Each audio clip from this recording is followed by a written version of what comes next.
Silent Hill Revelations is the most insulting piece of entertainment media I have ever consumed, and I am thoroughly convinced that this thing's mere existence in our universe is somehow the reason Silent Hill has shriveled up and died. It is the very last piece of Silent Hill media to be released after all, barring PT of course. Oh, Konami. Sweet, sweet Konami. You know that moment when you realize that a company is terrible and they only care about your money?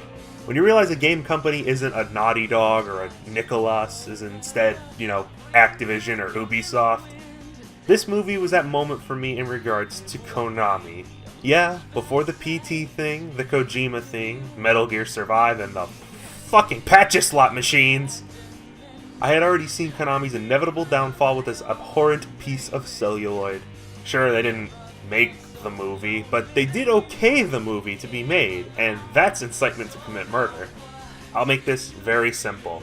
Silent Hill, more specifically Silent Hill 2 and 3, are some of the most compelling and finely constructed horror experiences ever produced. These games are absolutely amazing. A masterful design, soundtrack, story, all concocted by Team Silent, a group of workers at Konami who clearly poured their heart and soul into making 4 of the best games they possibly could.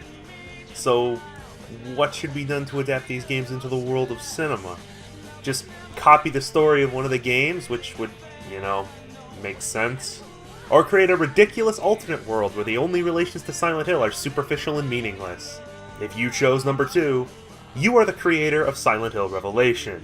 Now, the first Silent Hill movie, while still pretty unfaithful to the source, isn't terrible in its own right. It's an okay and rather visually impressive little retelling of Silent Hill 1, and if you ignore the fact it's trying to be Silent Hill, you could certainly get some enjoyment out of it. They made some nonsense changes, like changing Cheryl's name to Sharon, and turning Harry Mason into a woman named Rose De Silva, because, and I'm being serious here, it's more easy to empathize with a woman than a man.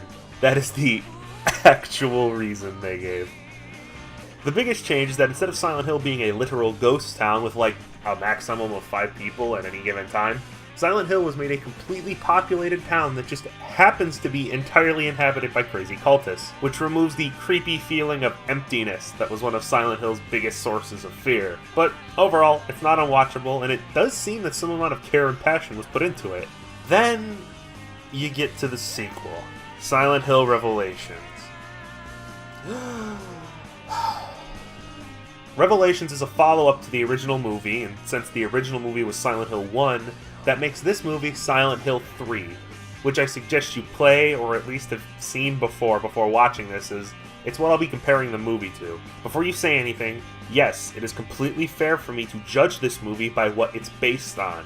If you're going to adapt something, you better do your source material justice, or you come off looking like a leech who doesn't give a shit and just crapped out a product for a paycheck. But don't worry, even if you don't agree with my argument there, this movie is plenty terrible without the comparison. Just you wait. In fact, give me 5 minutes. I can show you how shitty this movie is in the literal first 5 minutes. Don't believe me? Here we go.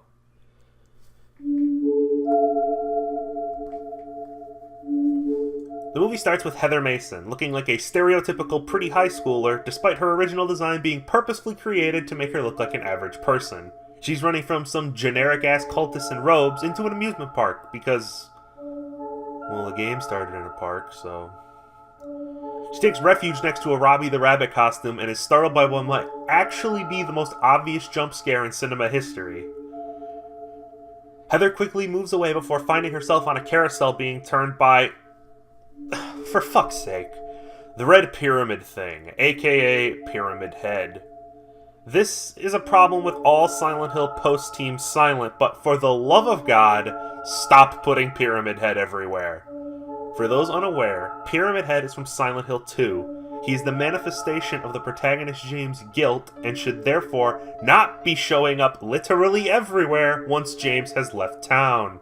If they actually did some research or paid attention, the filmmakers would know there is a character named Valtiel from Silent Hill 3 who could have easily fit in all the places they put Pyramid Head, but no. We need to shove this triangle-headed fucker into everything so that stupid people know it's a Silent Hill movie.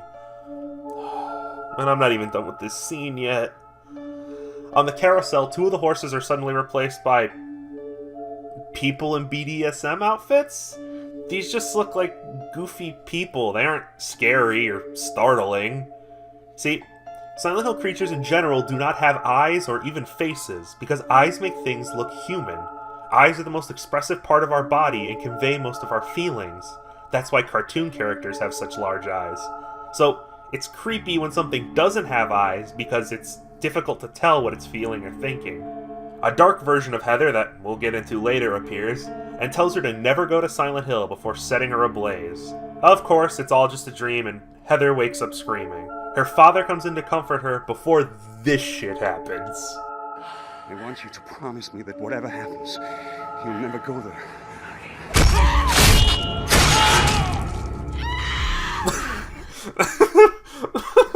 Fuck this movie.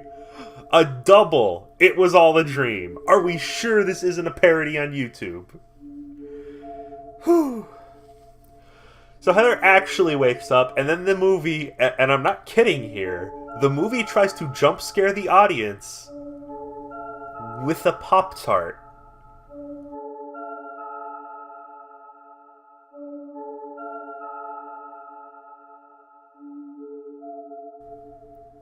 That's really all I need to say. I could just repeat that statement on loop for 30 minutes instead of making an entire video, and it would be just as capable of convincing you that this movie is trash. But we're only 5 minutes in. There's still an hour and a half to go. Strap in, boys and girls. It's gonna get worse. At Super Awkward Breakfast, Heather hand-waves the movie's retconning of Christopher De Silva's name to Harry Mason, in some pitiful attempt to tie into the video games, by saying that Harry and Heather often change their names to avoid being caught by people pursuing them. Pro tip, should have just called them Harry in the first place.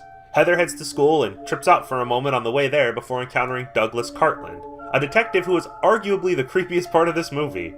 Douglas is the closest character to his video game counterpart, as a detective following Heather, even if the movie Douglas comes off like a sex offender waiting to be Chris Hansen away at any moment. At the school, Heather introduces herself and is followed by another new kid's introduction. Now, the next addition to our class, Vincent Cooper. It's time to stop! It's time to stop, okay? No more! I didn't think I'd be getting this angry this early, but holy shit, this is Vincent, this Twilight extra with a perpetual stupid look on his face. In Silent Hill 3, Vincent is a grown man in his mid-20s, a priest for the Church of the Order, and a highly intelligent manipulator. He delivers what is possibly the single most important line in the history of Silent Hill, and in this movie he's reduced to Heather's generic love interest because, duh, it's a horror movie! There has to be a couple, or how else will the couples going to see the movie relate to it? Yes, I know Kit Harington went on to become a good actor, but Jesus, does he not belong here in a horror movie? Hell, he admitted to trying to play the Silent Hill games for research, but was too scared. Oh my. Let's just move on before I have an aneurysm. Heather is going through the hall, and it's suddenly transformed into the hall of Midwich Elementary, the place Alessa went to school at. Who is Alessa? Well, the movie sure as hell ain't gonna tell you, so I will. She's the daughter of the cultist Dahlia Gillespie, who exhibited supernatural powers from birth. This made the Order fry her up, and this would somehow give birth to their god, because the god must be born through suffering. The plan failed at the last second, though, and just left Alessa as an angry, undying corpse who lived in perpetual suffering until a series of events even too long for this video occurs, and she's reincarnated as Cheryl. Sharon. Heather. Fuck! Vincent hits on Heather and she nopes the fuck out of the school. Douglas starts following Heather through the mall afterwards, and things begin to twist and distort in a way that might be scary to a 4-year-old. There's creepy clowns and people eating blood burgers, but man, is it shot so damn poorly that it's just boring. I don't know if it's the editor or the director, but whoever's responsible for this thing better have been fired because this editing is awful. Almost every scary scene in the whole movie is shot of Heather's face, scary thing. Shot of Heather's face, scary thing. Rinse and repeat 5 to 6 times with muffled sounds till Heather runs away. Don't forget to lower the saturation.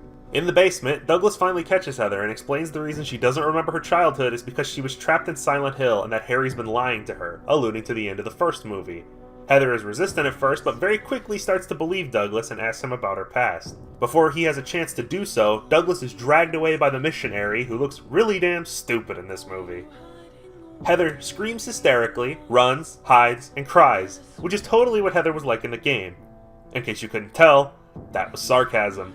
In the game, Heather is a tough, independent character who fights off hundreds of monsters on her own and behaves rather snarkily given her situation. Shut your stinking mouth, bitch! But I support the movie maker's decision to make her a sniveling coward because that's obviously a much more interesting idea for a protagonist. Again, sarcasm. Seriously though, there's an interview where someone actually said they purposefully made Heather this way to be more relatable and realistic. Bah. Speaking of differences from the game, Douglas is fucking dead. He's one of the only two characters to survive in the game, but here they killed him off in the first 20 minutes.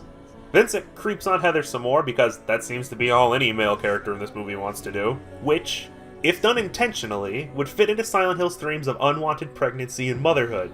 But considering the rest of this movie, I have no choice but to believe this similarity is purely accidental because I can't believe anyone involved in this production even touched the source material, much less them being capable of subtlety. And on the subject of lacking subtlety, Vincent, for no reason, tells Heather some philosophy crap about how our reality is created of several different realities stacked on top of each other. This is fine and alludes to the real world, fog world, otherworld layout of Silent Hill. But the next thing he says bothers me. Remember what I said about Vincent having the most important line in all of Silent Hill? It's still in the movie... sort of. Let's compare. In my sweet little hometown, old man Leonard drools in a padded cell. He'll tell you there are no such things as dreams, just endless realities all piled on top of each other. Some people see monsters, other people just see people. My dirty work? I think we both had our own interests in mind. You hate her too, don't you? You're the only one who can get it done. I don't have powers like you two. Besides, I always hated getting all hot, sweaty. Oh, really? I'm just looking out for myself. Everyone does it. Don't stand there looking so smug. You're the worst person in this room. You come here and enjoy spilling their blood and listening to them cry out. You feel excited when you step on them and snuff out their lives. Are you talking about the monsters? Monsters? They look like monsters to you? Oh no. Don't worry. It's just a joke.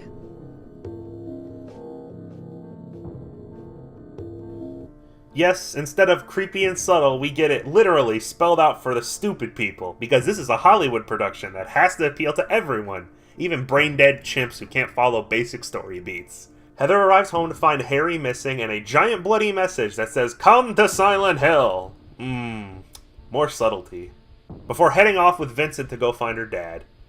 On the way there, Heather sifts through Harry's notebooks and learns all about her past. I could go on about how this scene is 100 times worse than the scene from the game, but you could have assumed that on your own by now. Just automatically presume that every scene you see is a shitty version of a scene from the game or wasn't in the game at all. I will address one baffling change though in the music. Instead of using the original song, the excellent Letter from the Lost Days, letter to my future self. Am I still happy I began? Have I grown up pretty? Is Daddy still a good man? or even Never Forgive Me, Never Forget Me, which is used elsewhere in the movie anyway,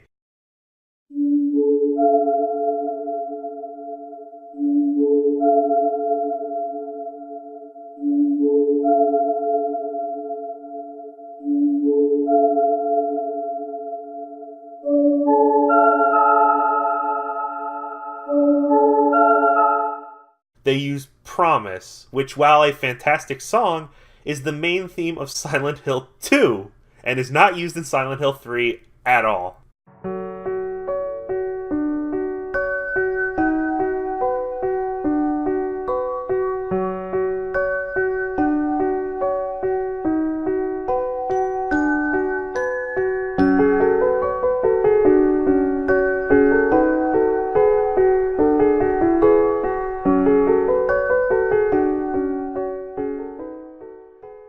Vincent and Heather have an emotional scene where they stop for the night. Vincent then reveals he's from Silent Hill, giving a large info dump in the process that is so wrong and contradictory that I can't cover all the issues myself. I would skip all of this, but it's important that you understand, even without taking the games into account, this movie is a mess with no idea what it's doing. Here's a not so quick rundown with help from the Silent Hill Wiki. You should check out the full error list when you get the time to do so, as it's almost unbelievable how long it is.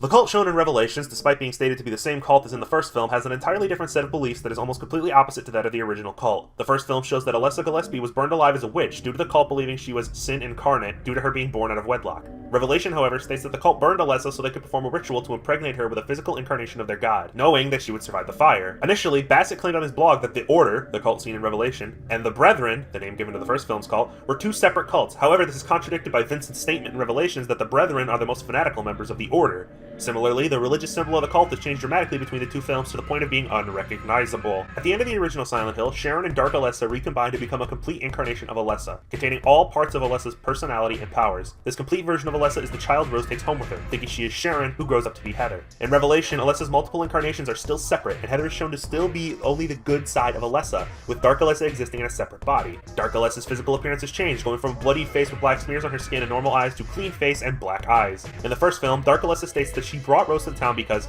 this dream of life must end, and so too must the dreamers within it, and that it is the end of days, making it clear that she wants to use Rose to kill the last remaining members of the cult. In Revelation, there is still a large group of cultists living in the other world, who are even seen walking around town and leaving their mentally ill in the asylum. It is not possible that Alessa would not have known of their existence, and this makes the entirety of the first film meaningless.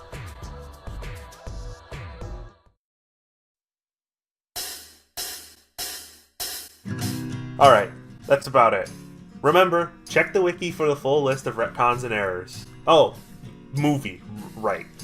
Vincent is from Silent Hill, he's Claudia Wolf's son, Otherworld happens in laughably bad CG, Vincent is taken away, Heather goes to Silent Hill alone. 45 minutes into the runtime of the movie.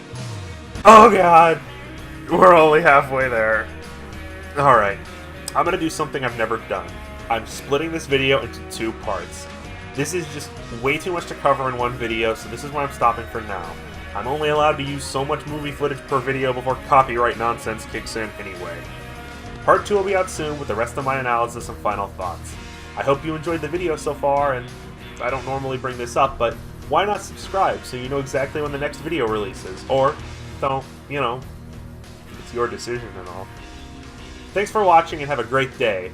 I have more of this movie to watch, so I certainly won't.